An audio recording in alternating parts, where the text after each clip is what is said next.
केजरीवाल को गाली देने से कोई दिल्ली का कूड़ा उठ जाएगा क्या? दिल्ली की सफाई हो जाएगी क्या? दे लो मेरे को गाली।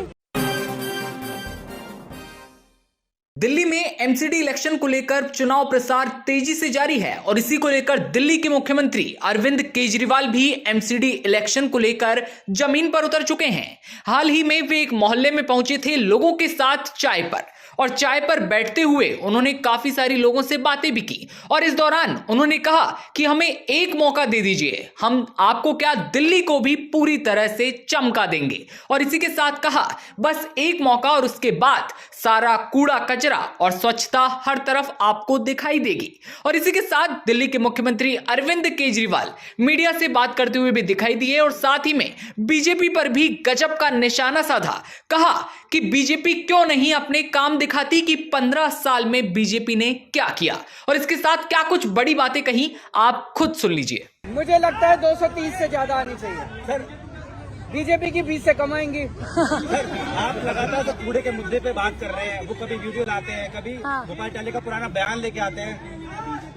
हाँ, बीजेपी के मैंने देखा 7 मुख्यमंत्री आए हुए हैं अलग अलग राज्यों से। 7 मुख्यमंत्री, एक डिप्टी सीएम केशव प्रसाद मौर्य और 17 केंद्रीय मंत्री, 17 मंत्री आए हुए हैं पूरे दिल्ली के अंदर, और मैं अकेला घूम रहा हूँ। तो अगर 15 साल ये काम कर लेते तो इतने मुख्यमंत्री बुलाने की जरूरत नहीं पड़ती। अगर 15 साल ये काम कर लेते तो इतने केंद्रीय मंत्रियों की जरूरत नहीं पड़ती। काम करा नहीं। मैं इनके केंद्रीय मंत्री से पूछ रहा था जो आया हुआ है, वो कह रहा था जी हमको एक पर्ची दी है उन्होंने कहा भाई ये बोलना है जाके दिल्ली में। उसमें पर्ची में एक भी काम नहीं लिख रखा। तो उस मंत्री ने अपनी पार्टी से पूछा भाई मैं क्या काम बताऊं, 15 साल में क्या काम करे? तो वो कहते हैं कोई काम नहीं बताना, बस केजरीवाल को गालियां देनी है।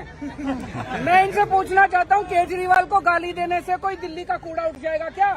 दिल्ली की सफाई हो जाएगी क्या? दे लो मेरे को गाली। जैसे मैं अपने काम बता रहा हूँ तुम भी अपने काम बताओ। जैसा कि आपने सुना, अरविंद केजरीवाल साफ तौर पर बीजेपी से यहां बड़े सवाल कर रहे हैं कि आखिर 15 साल में किया क्या? हम काम गिनवाते हैं, आप क्यों नहीं? और साफ तौर पर लोगों से कहते हैं कि बीजेपी के कार्यकर्ता और नेता सिर्फ और सिर्फ हमें गालियां देने आते हैं, अपने काम के नाम पर कुछ भी नहीं है। यह गहमा गहमी लगातार जारी है और बीजेपी और आम आदमी पार्टी के साथ साथ कांग्रेस भी एमसीडी इलेक्शन में है, लेकिन कांग्रेस कहीं ना कहीं धुंधली यहां पर नजर आ रही है। लेकिन बीजेपी और कांग्रेस के बीच ये माहौल बेहद ही गरमाया हुआ है। ऐसे में आपकी क्या राय है? एमसीडी इलेक्शन में किसकी जीत होगी? कमेंट करके बताइए और तमाम खबरें सबसे पहले देखते रहने के लिए आप बने रहिए इन खबर के साथ। इन खबर चैनल को सब्सक्राइब करें।